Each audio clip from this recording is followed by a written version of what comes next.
Hello students, आज हम लोग देखने वाले सम नंबर 26 से। तो फर्स्ट वन देखते हैं 26 सम में हमारे पास क्या इन्फॉर्मेशन है और क्या हमें फाइंड करना है। तो ए है हमारा 2 and 3, then find A square. Guys first of all A square का मतलब क्या होता है, तो कि A square is equal to A into A ऐसा होता है। इट मीन्स कि ये क्या हो गया, ए क्रॉस ए हमें फाइंड करना है।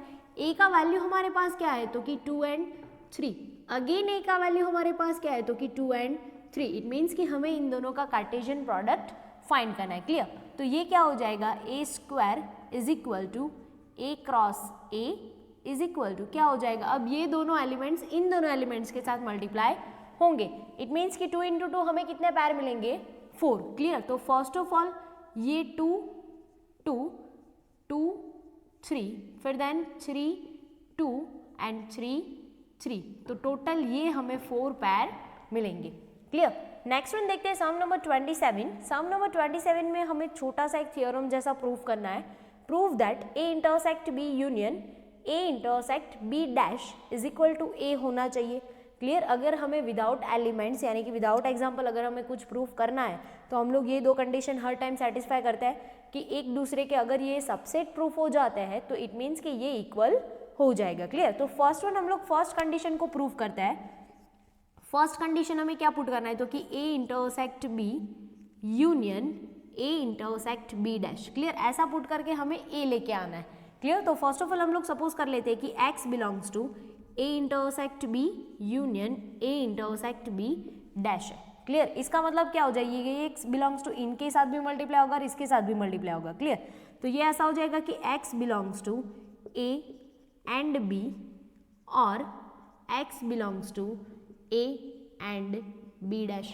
क्लियर? अगेन इसको अगर और एक्सपांड करते तो क्या हो जाएगा, x belongs to A and x belongs to b।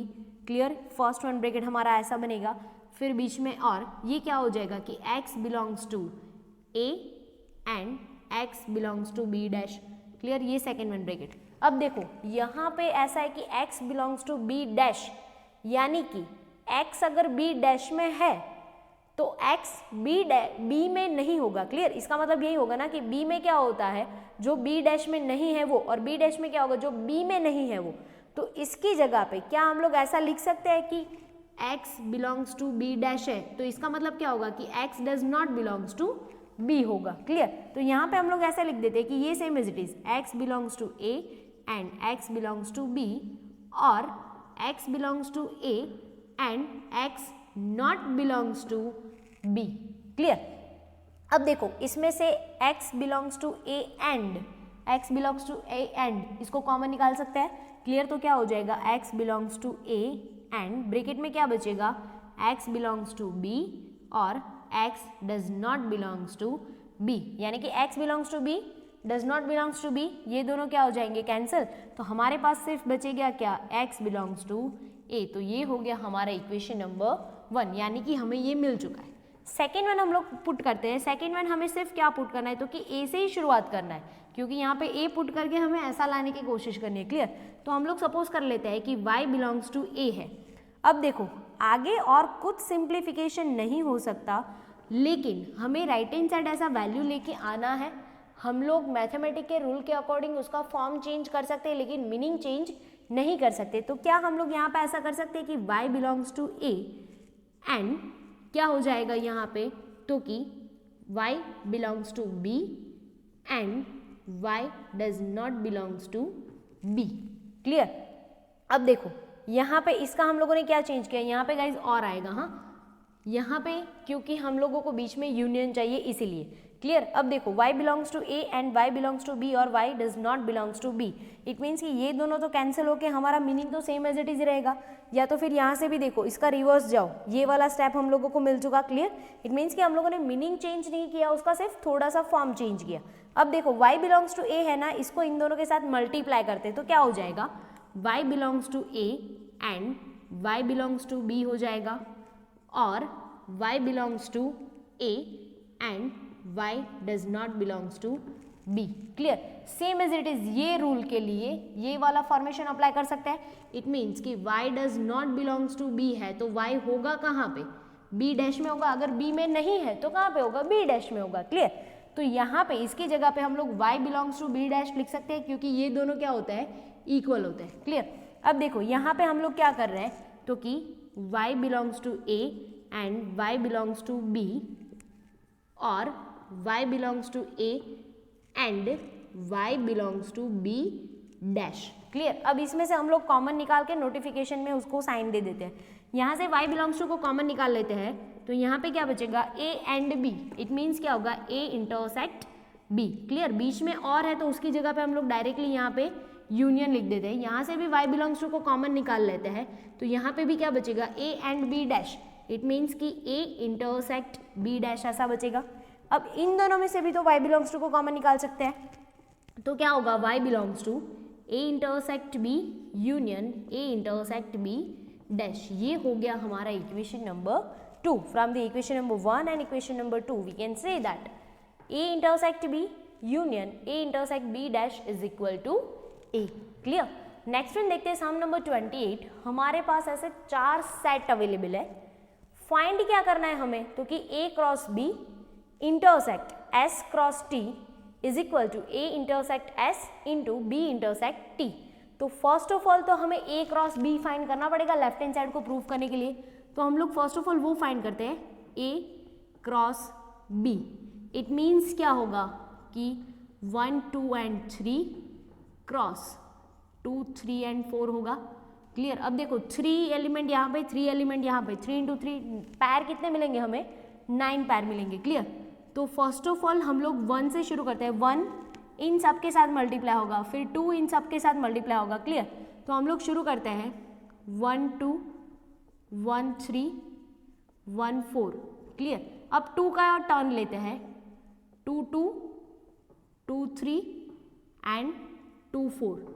अब 3 का टर्न लेते हैं, 3 2 3 3 एंड 3 4। क्लियर। ए के सारे एलिमेंट्स बी के सारे एलिमेंट के साथ मल्टीप्लाई होने चाहिए। क्लियर। अब सेकेंड वन हमें क्या फाइंड करना पड़ेगा, एस क्रॉस टी भी फाइंड करना पड़ेगा, तो वो फाइंड कर लेते हैं। एस क्रॉस टी, एस के अंदर है 1 3 एंड 4 क्रॉस टी के अंदर है 2 4 and 5। Same as it is, S के सारे एलिमेंट टी के सारे एलिमेंट के साथ टोटल पैर कितनी मिलेगी, 9। चेक करते हैं। फर्स्ट ऑफ ऑल 1 से शुरू करते हैं, 1 2 1 4 एंड 1 5। अब 3 का टर्न लेते हैं, 3 2 3 4 एंड 3 5। अब 4 का टर्न लेते हैं, 4 2 4 4 एंड 4 5। क्लियर। तो ये हो गए हमारे 9 पैर एस क्रॉस टी के। अब इन दोनों का भी हमें क्या कंसिडर करना है, इंटरसेक्शन। इट मीन्स कि ये फाइंड करते हैं हम लोग a cross b intersection s cross t। It means दोनों में जो सेम एलिमेंट्स होंगे वही हम लोग कंसिडर करेंगे। यहाँ से शुरू करते हैं, इसमें 1 2 कहीं पे है तो कि यस 1 2 1 2, यानी कि 1 2 कंसिडर करेंगे। 1 3 कहीं पे है, नहीं है। 1 4 है, यस 1 4 1 4 1 4। 2 2 कहीं पे है, नहीं है। 2 3 कहीं पे है, नहीं है। फिर 2 4 कहीं पे है, नहीं है। 3 2 कहीं पे है गाइस, तो कि यस यहाँ पे और यहाँ पे 3 2। 3 3 कहीं पे है गाइस, नहीं। 3 4 यस यहाँ पे और यहाँ पे। इट मीन्स कि ये क्या हो गया हमारा a क्रॉस b और s क्रॉस t का इंटरसेक्शन। अब राइट हैंड साइड फाइंड करते हैं। ये हमारा लेफ्ट हैंड साइड तो प्रूफ हो गया। क्लियर। अब राइट हैंड साइड का वैल्यू देखते हैं। तो राइट हैंड साइड का वैल्यू हमारा क्या है, तो कि a intersect s cross b intersect t। तो first of all a intersect s find करते हैं। इट मीन्स कि इन दोनों में कुछ कॉमन है क्या, देखो तो 1 3 1 3। इट मीन्स कि 1 3 आएगा फर्स्ट इंटरसेक्शन में, बीच में है क्रॉस। फिर फाइंड करना है बी टी। इन दोनों में से कुछ कॉमन देखो तो कुछ मिल रहा है कि नहीं, तो यस 2 4 एंड 2 4। तो ये क्या हो जाएगा 2 4। क्लियर। अब हमें क्या करना है, इन दोनों का कार्टेशियन प्रोडक्ट करना है। पैर कितनी मिलेगी, 4। क्लियर। फर्स्ट वन लेते हैं, 1 को इन दोनों के साथ करते हैं, तो कि 1 2 1 4। फिर 3 का टर्न, 3 2 3 4। तो गाइज ये हो गया हमारा राइट हैंड साइड। अब चेक करो तो कि लेफ्ट हैंड साइड और राइट हैंड साइड इक्वल है, 1 2 यस 1 4 3 2 एंड 3 4। इट मीन्स कि ये हमारा कंडीशन वेरीफाई हो जाता है कि LHS is equal to RHS। Clear. Next one देखते हैं सम नंबर 29, हमें प्रूफ करना है a intersect b minus C is equal to a intersect b minus a intersect C. Guys ये सेम थियोरम हम लोग सम नंबर 19 में प्रूफ कर चुके हैं, तो इसके लिए आपको किसका रेफरेंस लेना है, 19 नंबर के सम का रेफरेंस लेना है। क्लियर, ये सेम टू सेम है, कुछ भी चेंज नहीं है यहाँ पे। ओके